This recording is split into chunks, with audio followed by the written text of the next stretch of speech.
The first thing we have to do is to create a two-dimensional array. Similar as the one-dimensional array, we have to declare the data type, and this time we'll use two square brackets to indicate we're dealing with two-dimensional array. We call the identifier, followed by the new keyword and the same data type. In the first square brackets, we're going to establish the rows capacity. And in the second set of square brackets, we're going to establish the column capacity. Remember that a two-dimensional array is nothing but an array of arrays, and we need to consider a number of arrays inside of each index of that array. Therefore, we have to implement the number of capacity on that rows, and therefore inside the number of columns. In our example, we have to create a 4x3 two-dimensional array that holds integers with random numbers from 0 to 50. How do we do this? First of all, we have to define the data type. The problem says that we need to have integers. Therefore, the data type will be int. We establish two set of square brackets to basically specify that we're dealing with two-dimensional array. Then I'm going to call it A for array, and then new int, and then the number of rows, which is 4, and the number of columns, which will be 3.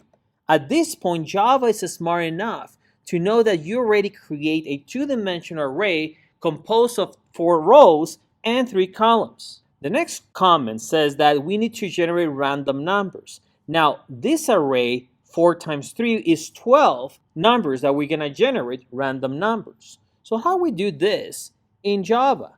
So first of all, we can use math.random, as we already know. The only problem is that math.random generates numbers between 0 and 1. And here we want to have more than 1.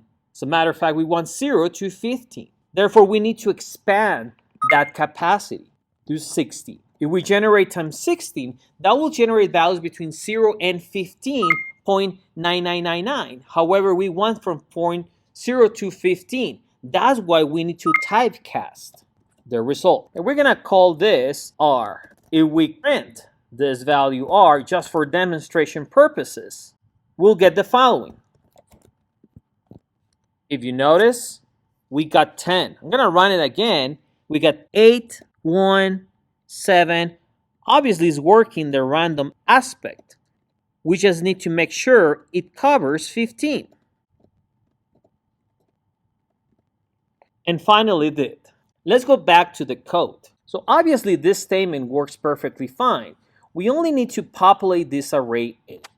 Now, before I do this, what happens if I try to print the array A at this point?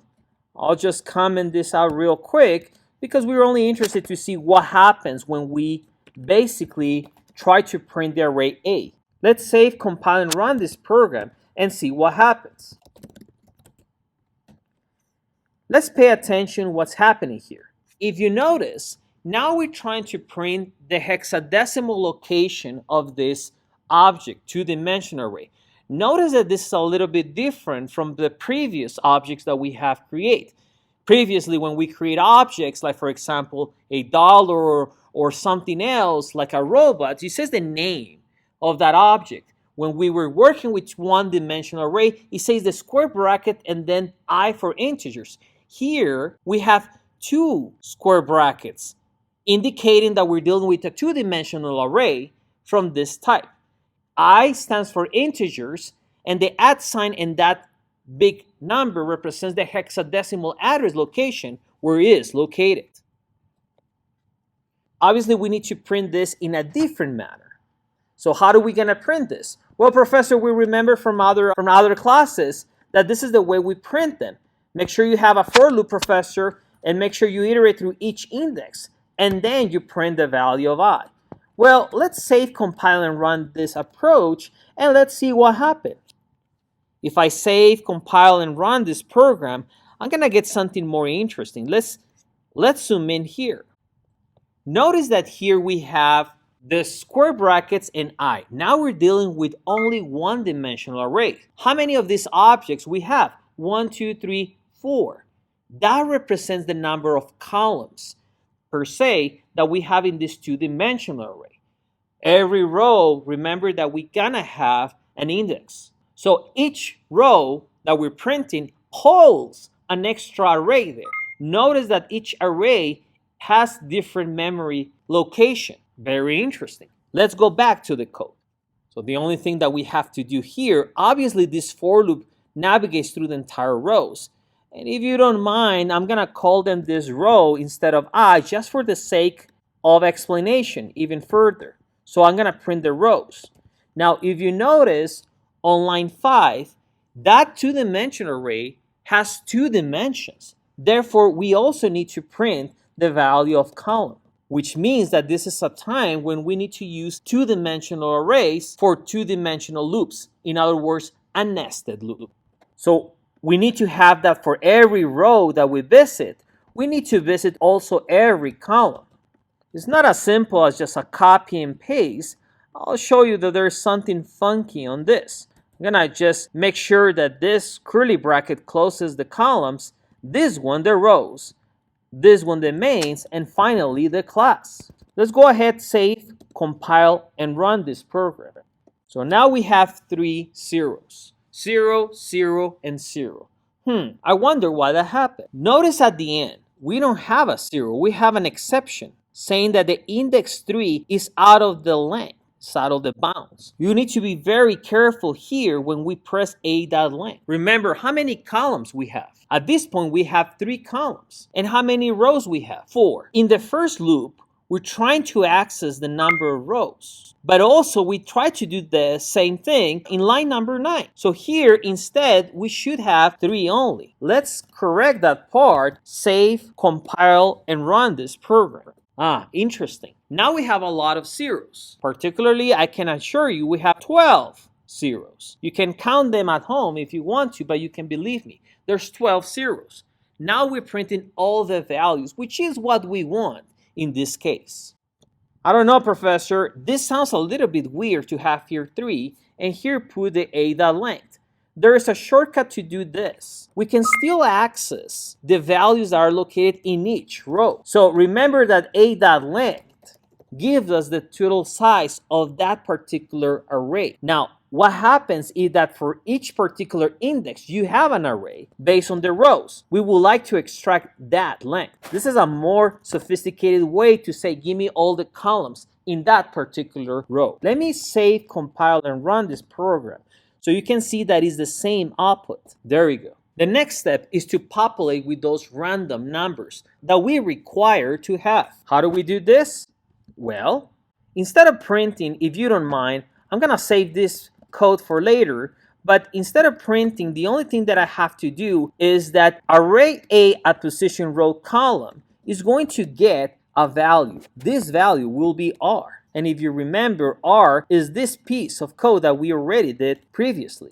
So the only thing that I have to do after that is that once we populate all the values, the only thing that I'm going to do is to print them.